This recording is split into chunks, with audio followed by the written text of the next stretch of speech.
Hi guys, so today we are finishing Junie B. Jones is a graduation girl. So think back to what happened before. So remember Junie B. Jones is finishing kindergarten, kind of like somebody I know, right? And they are going to have a graduation and they get to wear a cap and gown, but it's white. What happened to Junie B. Jones's cap and gown? Yep, she spilled grape juice on it. Remember, after she tricked Grandpa Frank Miller into giving her her gown. So let's see what happens with Junie B's graduation. Chapter 8, Getting Ready. Room 8 and Room 9 practiced for graduation together. We practiced on the stage in the auditorium, because the stage is where people get diplomas, of course. Mrs. showed everyone how to walk up the steps without tripping. She played music for us to march in with. And guess what?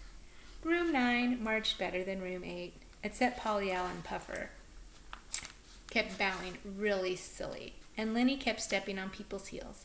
Plus, Shy William ran out of the auditorium and down the hall, and Gus Vallone had to chase him around the parking lot. After that, Principal talked to William a real long time. Plus, also his mother was called in, I believe. I am not like William, I told Lucille and Grace. I am not even nervous of walking up on that stage, hardly. Me neither, said Grace. I am not nervous of walking up on that stage, hardly either. Lucille fluffed her fluffy hair. My Nana says I was born to be on the stage, she said. Nana says people enjoy looking at me because I am a feast for their eyes. After that, Lucille wrinkled her nose very cute, and she skipped around and around in a circle. Grace and I watched her for a real long time. Then finally Lucille stopped skipping and all of us hugged and hugged, because we are the bestest three friends I ever even saw. Graduation week went by very fast. Friday night came in a jiffy. I felt so excited I couldn't even eat my dinner that good. I got down from my chair and I ran all over the house. Settle down, said Daddy. Settle down, said Mother. Settle down, I hollered. Then I laughed real loud, 'cause I am a hoot, that's why. Finally, it was time to go. Mother got my graduation box off the top of the refrigerator. I jumped up and down. Let me carry that, Mother, please, please, please. I want to carry my box to Room 9 myself, 'cause that's where all of us are getting dressed. Mother handed me the box. Then Daddy said, settle down again. And all of us drove to my school. Grandpa and Grandma Miller met us in the parking lot. I hugged them hello. Then I zoomed to Room 9 speedy fast, and guess what? All of the children from morning and afternoon kindergarten were getting ready together. I ran through the door. It's me, people. It's Junie B. Jones. I am here for graduation. Lucille and Grace came rushing over. They are already wearing their caps and gowns, and they looked marvelous, I tell you. Hurry up, Junie B., said Lucille. Hurry up and put on your cap and gown. Our teacher is going to take our picture. Yes, said that Grace. Hurry, hurry. She quick grabbed my box away from me, and she took out my cap and gown. Grace did a gasp. Oh, no, Junie B. What happened? She said. What happened to your cap and gown? My stomach felt squeezy and sickish, 'cause that outfit looked spottier than I remembered. Put it down, Grace, I said. Don't show people. I don't want anyone to notice. Oh, Junie B. Lucille laughed very loud. But that's so dumb, Junie B, she said. How could people not notice? You colored big purple splotches all over your graduation clothes. I did a huffy breath at that girl. Those are not big splotches, Lucille, I said. They are purple polka dotties that I drew in to blend with in my juice driblets. And that is a whole different ballgame, madame. Just then some of the children heard me yelling, and they turned to look. Great, Lucille, I said. Now look what you did. You called attention to myself, and so now how can I even blend in? After that, I quick grabbed my graduation gown, and I ran to the back of the room. Just then I heard a voice. Junie B. Jones.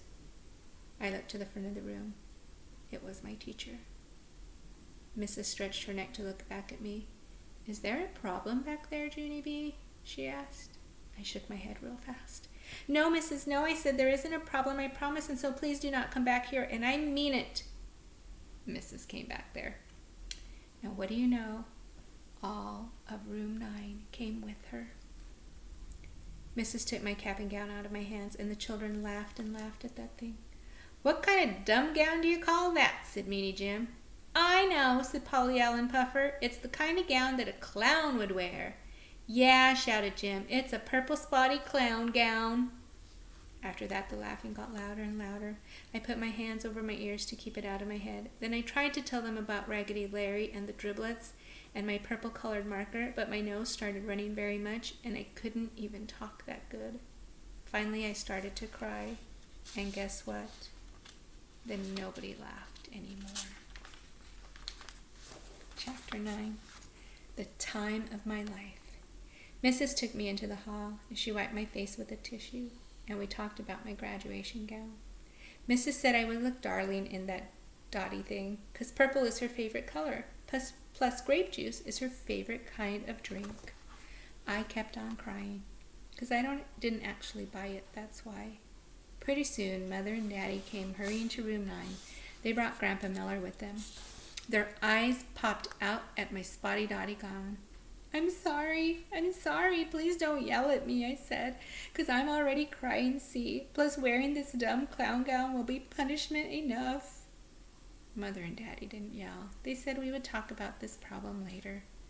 After that, Mother helped me put on my cap and gown, and she hugged me very nice. Then Daddy grinned, and he said, I looked cute in dots. She does look cute, said Grandpa Miller, and not only that, but when she goes on stage, she'll be easy to spot. He winked at me. I did a giggle, 'cause that man is a silly joker, that's why. Finally, Mrs. patted me. Are you feeling better now, Junie B? She asked. Are you ready to go back inside and be with your friends? I shrugged, kind of worried. Sure she is. Of course she is, said my grandpa. My goodness, this is Junie B. Jones. After that, he stood me up straight and tall, and he faced me to my classroom, and I breathed in a big breath, and me and Mrs. went back into room 9. Polly Allen and Jim jumped out at me. Surprise! They hollered. Surprise! Surprise! Surprise! Hollered my bestest friend named Grace. I looked at those people very shocked. Then my mouth came all the way open, 'cause they had dots on their clothes just like mine. That Grace skipped all around. It was Jim's idea, Junie B, she said. Jim said that if all of us have spots too, then you will feel better. And so Polly Allen Puffer found the colored markers, and we colored our caps and gowns just like yours. Grace looked at Mrs. See us, teacher? Aren't we beautiful? I colored red spots, and Jim colored blue spots, and Polly Allen Puffer colored green spots, she said. Just then, William raised his hand. And I'm coloring orange spots, he said, kind of soft. And I'm coloring lavender spots, said Charlotte. And I'm coloring pink spots, said my bestest friend Lucille, 'cause pink brings out the natural blush of my cheeks. Mrs. smiled. Her smile kept on getting bigger and bigger. Well, Junie B. Jones, she said finally, what do you think about all of this? My face beamed very joyful. I love these people. That's what I think, I hollered. Then Jim said, gross.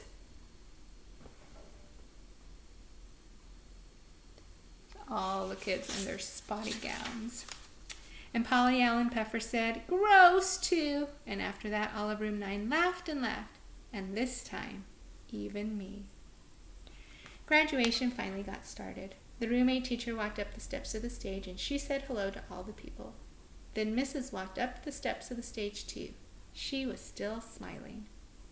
Families and friends, I've been a teacher for a very long time, she said, but in all my years of teaching, these are some of the most colorful graduates I've ever seen. Mrs. held out her arms. Ladies and gentlemen, we are proud to present the graduates of room 8 and room 9. Just then the music started, and all of the children walked into the auditorium. The audience chuckled at us, very happy. Room 9 chuckled back at them. After that, all of us sat in special chairs, and both of the teachers talked and talked some more. And then it finally happened. Mrs. started to call our names, and one by one we walked up on the stage, and we got our diplomas. And good news, Polly Allen Puffer did not bow real silly, and Lenny did not step on people's heels, and Shy William did not run away. It was the time of our life, I tell you. I felt 1,000,000,000 feet tall up there. When Mrs. gave me my diploma, she shook my hand real nice. "I'm going to miss you, Junie B. Jones," she said. "You are truly one of a kind." "Thank you, Mrs.," I said. "You are truly one of a kind, too." And after that, my Grandpa Frank Miller did a loud whistle, and Mother and Daddy clapped very proud. And here is the happiest news of all. When graduation was over, Room 9 did not even have to say goodbye to each other, because all of us are coming back to the same school for first grade, so we can play at recess just like Mother said. And guess what else? I can't wait to see those guys again, because we will be friends forever and forever, and always and always. And I mean it.